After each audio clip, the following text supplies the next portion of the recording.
bringing you the news and information you need from the people making a difference. This is Comcast Newsmakers.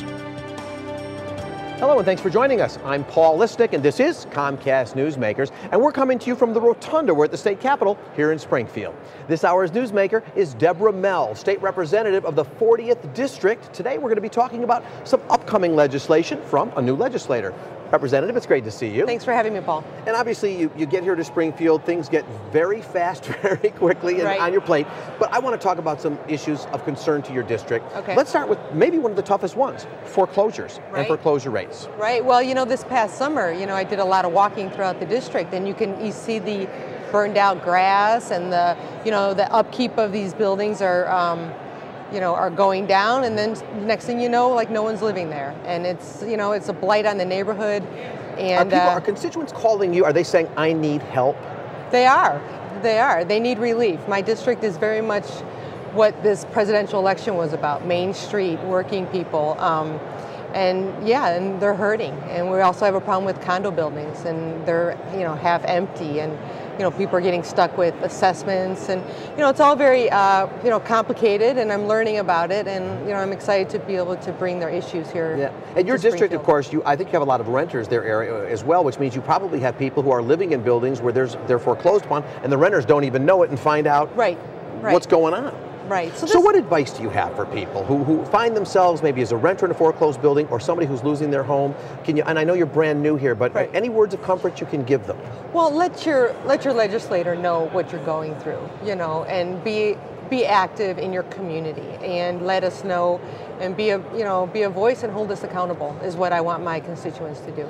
Obviously, you turn around, it's another election season and all of that. Now, you are on the Elections and Campaign Committee, and you've got special concern for seniors, and you want to make something happen for them. What is that? Well, yeah, I'm on this bill, which I thought was fascinating, and it was, we had a very unprecedented amount of huge turnout, right, because of President Obama. That's right. And I don't know if we'll see it again, but if we do, if a senior is waiting in line, that senior will then be escorted up to the front. So if it's an hour or 2 hours to wait, they'll be escorted and they won't have to wait in line. Which is great. And of course, they can do early voting and they can do absentee voting, but you're right, there are a lot of people who just traditionally have to vote on election day. Especially my area, they just love to go to the polls. So helping them is going to be important. And I also want to talk to you about a drug bill. I know this is close to your heart as well. And I hadn't thought, I know about people try to get drugs from other countries and stuff, but they're doing this fairly easily on the internet. Well, this came from a constituent of mine who had a drug abuse problem, and who was able to, I'm not going to say the drug right now, but who was able to obtain an addictive drug from the internet with no doctor approval or anything.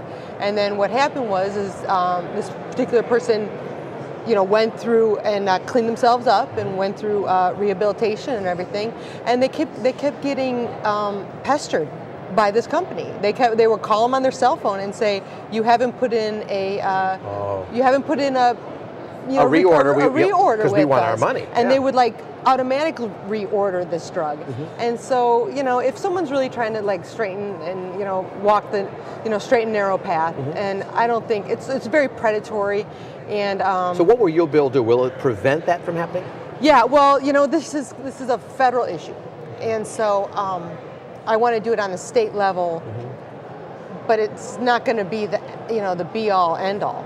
But it might start a discussion on a federal level or with other states. So you may find yourself interacting with some of our congressmen to get their assistance in Washington. Yeah, I would like to do that. Yeah, I mean, and other drugs I think is fine. I mean, it's still in its infancy stage, but like Lipitor or something not addictive. But I mean, some of these other drugs. I can use some Lipitor, actually. Yeah, can you? Okay. Diet and exercise, Paul. Okay. Oh, you're not the first person to say that to me. Representative, it's good to see you. All right, come back and see us again soon. Okay, thank you. And good luck in your first session. Okay, thanks. This hour's newsmaker has been State Representative Deborah L, and I'm Paul Lisnick. Thanks for joining us. If you want more information about the show, just visit us at newsmakers.tv. Thanks for watching. Bye-bye.